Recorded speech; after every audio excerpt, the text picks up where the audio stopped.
¿Qué estarías dispuesto a ganar por cometer el mayor de los pecados? ¿Desvelarías a la humanidad la respuesta a aquellas preguntas que jamás nos atrevimos a cuestionar? La entrada a ese otro mundo ha dejado de ser un enigma para Mario.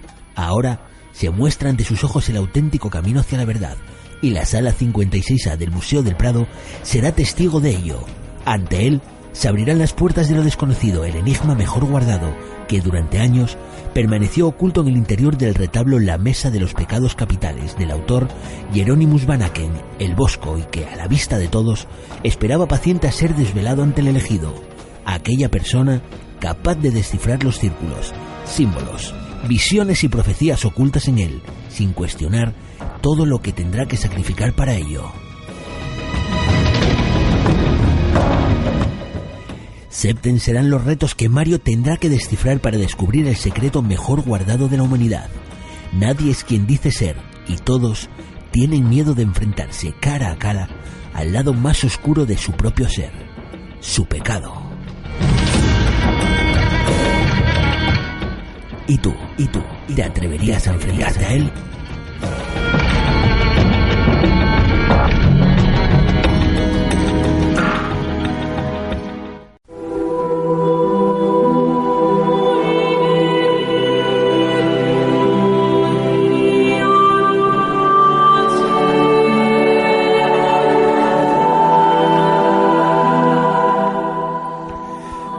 Pues la persona con la que vamos a tener el placer de hablar a continuación es diplomada en Relaciones Laborales y además especialista en cinematografía y guionista. Así que por eso cuando uno lee esta novela, Septem, pues puede percibir ahí esos tintes, ¿no? Cinematográficos, y en esos 7 pecados capitales de los que hablábamos en esa introducción, pues podemos ver una especie de escaleta, ¿no?, que nos va guiando a través de las páginas, como digo, de esta novela. Rocío Juárez, muy buenas y misteriosas noches. Muy buenas noches, ¿qué tal? Oye, hablamos de una novela, pero casi de un guión cinematográfico que bueno, que me imagino que será toda tu intención el sacarlo a cine, a serie, a corto o lo que sea, pero si te parece empezamos, yo creo, por el principio, ¿no? Porque todos aquellos que nos dedicamos al mundo de la escritura tenemos quizás pues esos momentos de frustración, ¿no? Hay quien dice que lo más complicado es cerrar esa novela, cerrar ese libro, cerrar esa publicación. Hay quien mitad de la creación se bloquea, no sabe cómo seguir, no sabe el devenir de los personajes, y los hay como yo, que lo más complicado para mí ha sido comenzar, ¿no? Es el comenzar, el buscar esa idea y el comenzar. ¿Cómo comienza, Septem? ¿Cómo surge la idea? ¿Cómo comienza esta idea? Pues comienza de una forma un poco curiosa. Todo comienza porque la editorial Círculo Rojo de Almería pues lanza un concurso de microrelatos de terror. En este caso había que hacer un microrelato de 50 palabras como mucho, y me aventuré. Realicé ese microrelato y bueno, la gente que participaba luego formaba parte, aquellos relatos seleccionados, pues de un libro. Y mi relato entró dentro de ese libro. Y después de escribir esas 50 palabras me di cuenta que no podían quedarse ahí. Dije, esto tiene que continuar. Y pensé inicialmente, como bien has comentado, me dedico al mundo del cine, pensé en un guión cinematográfico. Pero digo, bueno, me voy a aventurar, quizá esto lo veo más enfocado a los 7 pecados capitales, bueno, 7 relatos independientes que versen sobre este tema. Pero conforme empecé a escribir, me di cuenta que había personajes que tenían que conocerse, estaban destinados a que sus vidas se cruzasen. Y así poquito a poco, fue surgiendo la novela. Oye, ¿qué le pasa a los Cerezuela? A todos nos lían. Tienen un poder misterioso. Sí, porque nuestro primer libro que sacamos también, pues bueno, fue por ellos, ¿no? Son los que nos liaron. ¿Por qué no sacáis algo de Asturias, misterios de Asturias y demás? Acababa de sacar la Almería extraña y tal. Pues nada, al final, pues nos lió. Se lía cualquiera, ¿eh? efectivamente, Alberto Almario. Menos mal que nos lía para escribir libros y no para salir por ahí a tomar unas cañas, porque si no, no volvemos a casa. Sí, no sabemos cuándo salimos, pero no que sabemos cuándo regresamos. Oye, yo que vengo del mundo de la radio, de la televisión, cuando escribo me pasa un poco parecido a lo que estábamos comentando, ¿no? Que escribo como si estuviera haciendo, como si estuviera presentando un programa. En mi cabeza está como si luego lo fuera a contar, ¿no? En vez de a escribir. Me imagino que a ti pues te habrá pasado lo mismo, ¿no? Pues sí, además me ha pasado que no he podido evitar el ir escribiendo y lo visualizaba todo. O sea, la novela es muy cinematográfica, la gente que lo ha leído dice que te atrapa desde el principio y es una novela que hasta el final no sabes lo que va a pasar, pero te va dando pequeñas pistas. Entonces es muy cinematográfico y esa visión creo que es algo que lo que le hace al lector que se atrape, aparte de la propia intriga que ya pueda tener y el propio misterio, pero te va atrapando poco a poco, porque poco a poco vas conociendo cada uno de esos personajes. Tiene ese efecto de dejarte colgado, ¿no? Entre capítulo y capítulo. Sí, efectivamente. Además vas conociendo a los personajes que incluso te vas identificando con algunos de ellos, ¿vale? Porque van albergando esos pecados capitales y están vistos y planteados de una forma totalmente distinta. Nos van a sorprender. Vamos a romper un poquito con esa visión de los pecados capitales y nos vamos a sorprender con la visión que yo doy dentro de esta novela. Sí, porque estamos acostumbrados a ver esos pecados capitales que nos ha marcado quizás la Iglesia, ¿no? En los que todos son malos, pero oye, hay pecados capitales que tampoco pintan tan mal, ¿no? Yo creo que el pecado en sí no es malo, quizá a lo mejor el nivel al que nosotros lo podamos llevar. ¿Vale? Porque, por ejemplo, podemos pensar a lo mejor la gula. La gula, que yo tenga gula o que yo coma mucho, beba mucho, pues es cuestión mía quizá, ¿no? Pero había una leyenda, por ejemplo, medieval, en la que una persona cuentan que hizo un pacto con el diablo. Y ese pacto que hizo, el diablo le dio a elegir 3 pecados. Y él eligió el de la gula porque dijo, bueno, pues me voy a emborrachar y no pasará nada. Pero todo lo contrario, se emborrachó, entró sin querer acá a la habitación de su madre, tuvo un quehacer con ella sin darse cuenta que era su madre de la embriaguez que llevaba, entró su padre y asesinó a su padre. Entonces quizá a lo mejor los pecados no es cuestión del pecado en sí, sino del nivel hacia donde se lleve ese pecado. Sí, o cómo nos dejemos dominar por él. Porque hay uno que presenta a mi buen amigo Mariano Fernández Urresti, que es lujuria. La lujuria, sí. Oye, la lujuria no puede ser mala. Tiene que ser buena. No puede ser mala. Es una lujuria distinta. Es una lujuria distinta porque quizá a lo mejor tengamos esta concepción de la lujuria o incluso a lo mejor pongamos... ¿Por qué no? Que quizás se piense que el sexo masculino es el más lujurioso. Pues a lo mejor aquí también podemos descubrir algo nuevo. Claro. Además, digo Mariano Fernández Urresti en lujuria, pero tenemos prólogos en cada capítulo, en cada episodio. Iba a decir, ¿ves? Yo también me voy a la tele. Con Jesús Callejo, Mariano Fernández Urresti, como digo, José Antonio Caravaca, tenemos a Cristina Lázaro, tenemos a Elena Merino. Tenemos, como no podía faltar, otro liante más, que es Óscar Fábrega, evidentemente, sí. Que por culpa de él estás aquí hoy. Efectivamente, y tenemos, mi editor y mi gran amigo también. Y tenemos, evidentemente, también a Alicia Cerezuela, que tampoco podía faltar, ¿no? O sea, un elenco de personajes, vamos, que... He tenido muchísima suerte porque, bueno, se me ocurrió en cada uno de los capítulos principales que grandes autores del mundo del misterio, autores y amigos, pues hicieran unas pequeñas reflexiones capitulares. Y cada uno, al inicio de cada uno de esos capítulos que albergan los pecados, pues tenemos esas reflexiones de cada uno de ellos, el prólogo de Alberto Cerezuela, mi gran amigo Alberto Cerezuela. Y dentro de esos capítulos también podemos ver dentro del libro, doy la opción de que el lector conozca el nombre del demonio que guía ese pecado, pero no solo eso, sino también el símbolo con el que se puede invocar. Oye, ¿pecados 7 u 8? Dime. ¿Pecados 7 u 8? 7 pecados capitales. Buena pregunta. Inicialmente se establecieron 8 tentaciones del alma. Uh-huh. Eran simplemente tentaciones. Pero luego, posteriormente, pues se estipularon como 7 y ya se dijeron que eran pecados capitales. Más de uno iba a estar condenado ya, ¿eh? Si fueran tan malos. Más de uno me ha dicho que pocos son 7. Bueno, para la época en la que vivimos, yo creo que, vamos, son demasiados. Había que empezar a reducirlos porque si no, lo que te digo, más de uno iba a estar condenadísimo. Bueno, por eso posteriormente sacaron las 7 virtudes. Ah. Para que luego nos dijeran, claro, teníamos esos 7 pecados que nos condenaban al infierno.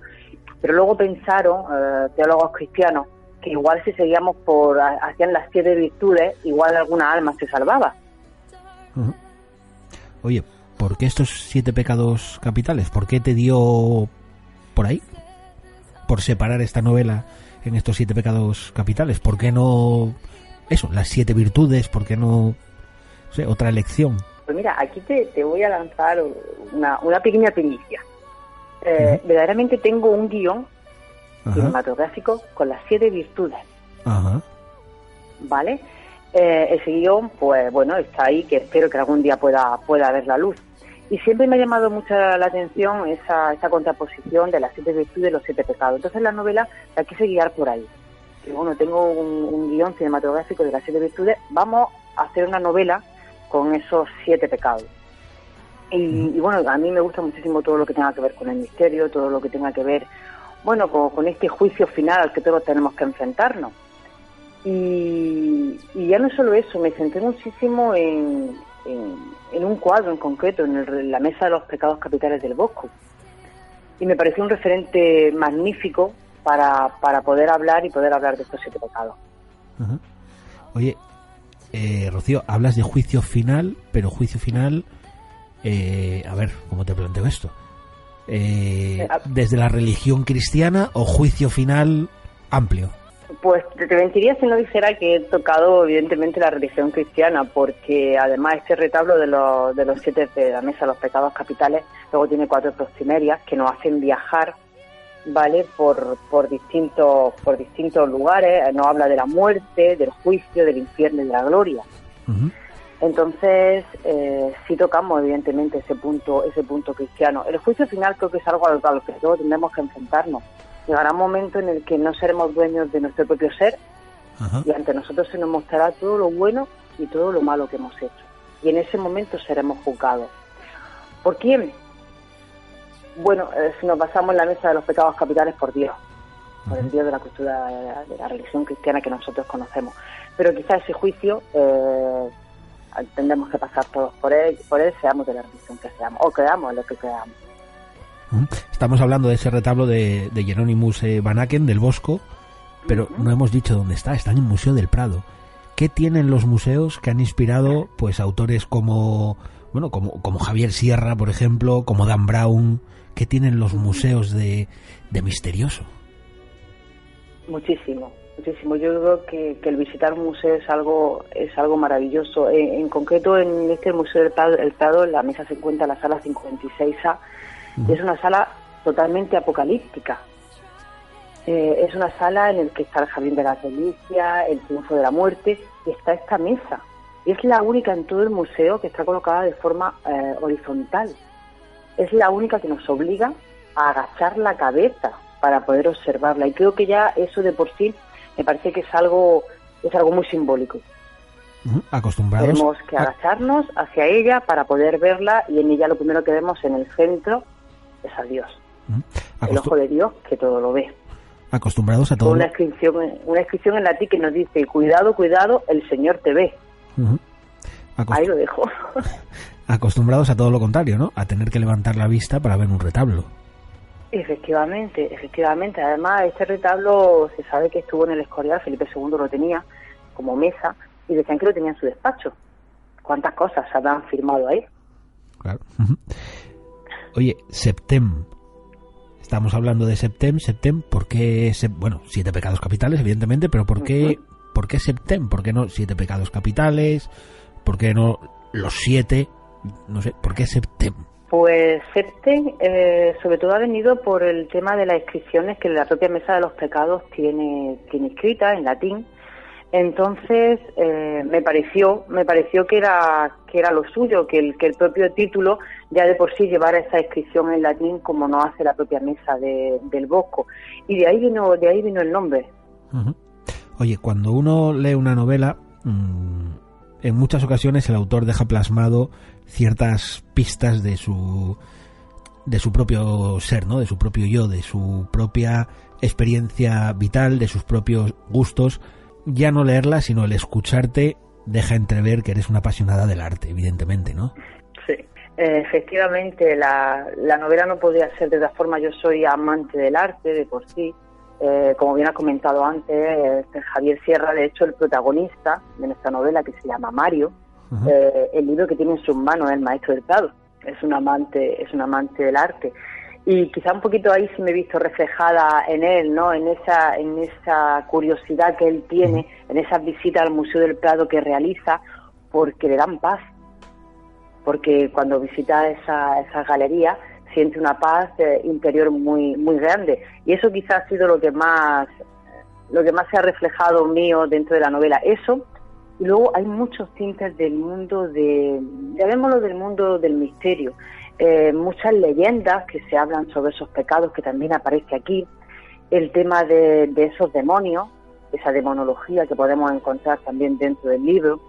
Entonces quizás el libro lo que lleva son todos esos pequeños tintes, todos esos pequeños uh-huh. placeres que a mí me gusta disfrutar del mundo del misterio. Esos pequeños enigmas se encuentran dentro de este libro, que a la persona que lo vaya leyendo lo va a ir pudiendo identificar. Oye, tenemos otro compañero de editorial también y gran amigo de Alberto, que escribió sobre Leonardo, Cristian Gálvez. Cristian Gálvez, efectivamente. Claro, él tiene una predilección tremenda por Leonardo. ¿Por qué el Bosco, tú? Porque me parece uno de los pintores más enigmáticos que hay. Y se habla muchísimo de él, pero se habla muchísimo de él sobre todo el tema del Jardín de las Delicias, que me parece algo apasionante, pero creo que tiene muchísimo más que contarnos, y el Carro de Heno también se habla muchísimo de esta pintura, pero creo que tiene muchísimo más que contarnos que estas dos obras maestras. Y a mí el Bosco me apasiona. Creo que hay cuadros que nos pueden abrir otro lado, otra dimensión, y creo que el Bosco lo hizo. Y he querido lanzar esta idea de otra posibilidad de observar el infierno. Es decir, hablamos mucho de la Divina Comedia de Dante. Uh-huh. Como antes han nombrado bien a Dan Brown, pero quizá hay otra visión del infierno o de ese juicio final. Lo que hemos comentado, lo tenemos aquí en España y nos pasa desapercibido. Uh-huh. ¿Y por qué no centrarnos en este autor, en esa visión de ese otro lado que existe y que creo que los cuadros nos lo pueden ofrecer? Solamente tenemos que saber mirarlo más allá. Me imagino que para creer en el infierno hay que creer también en esa otra parte, ¿no? Hay que ser creyente, evidentemente, para creer en una y en otra parte, ¿no? Pero, sí. ¿Qué es el infierno para ti? Pues el infierno creo que es todo aquello a lo que nos debemos de enfrentar, todo aquello que a lo mejor no hemos hecho bien, o aquella culpa que tengamos que arrastrar. Y creo que el infierno es eso. Quizá a lo mejor revivir aquella pesadilla que hemos vivido durante nuestra vida y revivirla quizá una y otra vez, en ese momento en el que estamos en ese infierno podamos o no arrepentirnos de ella, pero creo que debemos de enfrentarnos cara a cara a ella. Yo creo que ese sería el infierno. Pero bueno, para eso no haría falta tampoco fallecer, ¿no? Hay veces que el infierno se vive también en vida, ¿no? Hay gente que vive un infierno constante, ¿no? Constante. También. Sí, yo planteo la idea de que, además, el cuadro, cuando observamos los pecados capitales, el cuadro cuando tiene las 4 prostinerias, como te he comentado antes. Y esto viene mucha relación el tema de que me has comentado del infierno. Cuando nos leen el cuadro, las prostinerias, nos la ofrecen de la siguiente forma: primero la muerte, luego el juicio, y cuando somos juzgados sabemos si vamos al infierno o a la gloria. Uh-huh. Yo le doy un pequeño giro a este orden cronológico de las prostinerias. Yo creo que inicialmente uno muere, después va a la gloria, por eso que me has comentado del infierno, va a la gloria donde ve o donde tiene la opción de pedir ese perdón, que a lo mejor quedó un poco en el tintero en vida. Luego se enfrentará a ese infierno que hemos comentado, en el que uno tiene que afrontar todo aquello a lo que quizás no ha hecho correctamente. Y luego, cuando ya es capaz de tener en una balanza todo eso, es cuando puede pasar, para mí, a la última prostimeria, que sería el juicio. Solo en el momento en el que nos podemos desprender de todo lo bueno, todo lo malo, en el que lo hemos observado cara a cara, podemos ser juzgados. Oye, una trama impresionante que te atrapa. Te escuché decir con Óscar, os escuché decir en varias ocasiones que era una obra perturbadora. ¿Por qué? Tan perturbadora como la definíais. ¿Qué tiene? ¿Cómo catalogarías tu obra? Sí, yo creo que la palabra perturbadora está bastante bien. Porque es una obra que, aparte de que te he comentado que te engancha, yo creo que descubre esos pecados capitales y descubre a unos personajes que no van a dejar de sorprenderte. Son personas que también las podemos identificar con gente de nuestro día a día, con el vecino que te cruzas, con el amigo que tienes, y creo que es perturbadora en ese sentido, en el que conforme vas leyendo vas descubriendo quizás la esencia propia del ser humano. Uh-huh. Entonces creo que esa parte perturbadora es la que el amigo Óscar a la que el amigo Óscar se refiere. Uh-huh. Oye, yo pude echarle un ojillo así por encima porque me llegó esta semana. No sé qué parte hay de ciencia ficción, de novela, porque me da la impresión que es una novela, ¿cómo te diría yo? Bastante documentada, ¿no? Que es algo que, por otra parte, últimamente pues está muy de moda, ¿no? Esa novela totalmente ficcionada en la que, bueno, casi la realidad pasa de soslayo, parece que se ha quedado un poco anticuada, ¿no? Que hoy en día los novelistas tenéis mucho en cuenta, y digo tenéis porque yo soy más de ensayo, yo soy más de copia y pega, como se suele decir, ir a lo que me cuenta el paisano del pueblo y dar fe de ello, ¿no? No tengo tanta imaginación, pero me doy cuenta en los nuevos autores que esa parte la cuidáis mucho, el documentar cada detalle, cada palabra. El otro día entrevistábamos también a una compañera de Guante Blanco también, y me decía que su personaje era un personaje que tenía asma porque ella era asmática. Entonces son datos muy reales, ¿no? Los que nos estamos encontrando hoy en día en las novelas, y me da la impresión que por aquí también te lo has currado bastante, ¿no? Sí, de hecho hay una bibliografía detrás, ¿vale?, en la que pues me he basado muchísimo. Por ejemplo, para hablar de los demonios, pues me he guiado de un diccionario infernal que se creó hace muchísimos años, pues para hablar del tema de los demonios, para saber perfectamente qué demonio rige cada uno de los pecados, cómo se establecía físicamente ese demonio, qué cara tenía, y todas esas cosas son las que a mí me han hecho luego visualizarlo perfectamente en la cabeza para poder luego establecerle a cada uno de esos personajes ese pecado capital. Sí es cierto que evidentemente es una novela. No puedo decir que haya ningún personaje que yo me haya basado en alguien que yo conozco, alguien que... No ha sido así. Me iban surgiendo, eran personajes, quizá a lo mejor como tengo la mentalidad está un poco de tema cinematográfico, ¿no?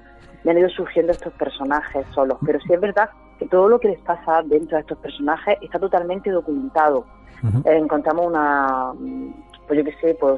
médica, por ejemplo, ¿vale? Pues esa médica que está dentro de este libro, pues toda esa labor y todo lo que realiza está absolutamente documentado, aunque luego evidentemente tenga su parte de ficción. Pero considero que es muy importante documentarse para poder, aunque sea para realizar una novela, porque así creo que la parte creativa coge muchísima más fuerza.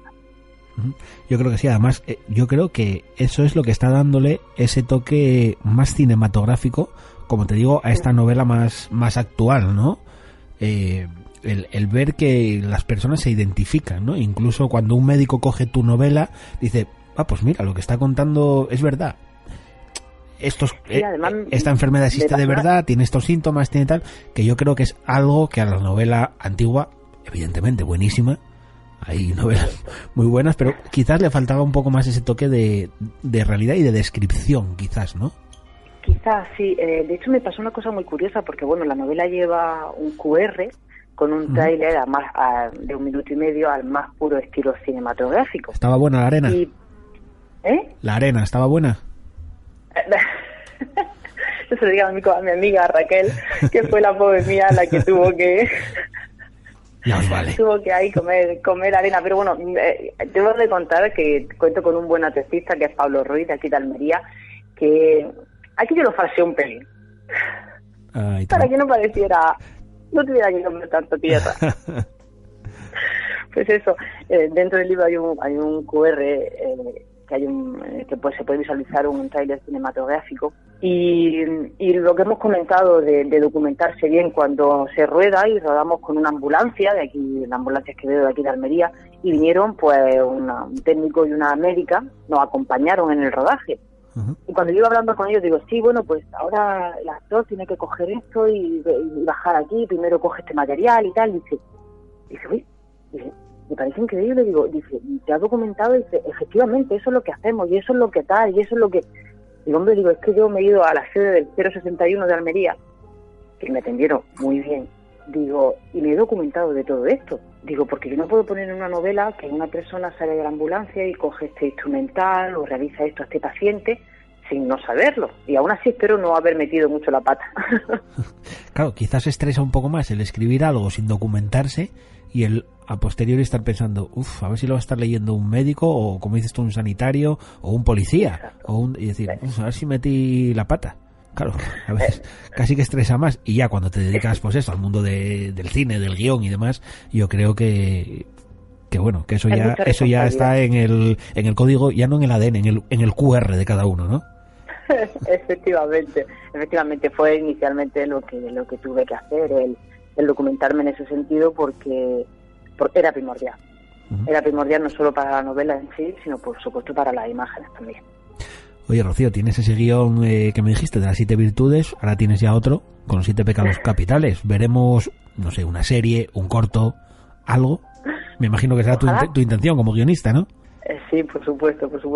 Sí, es una de las intenciones. Quizá empezaremos yo trabajo aquí en Almería con la productora Astro Producciones, y quizá empezaremos, bueno, con un cortometraje para dar un poco a conocer toda la historia.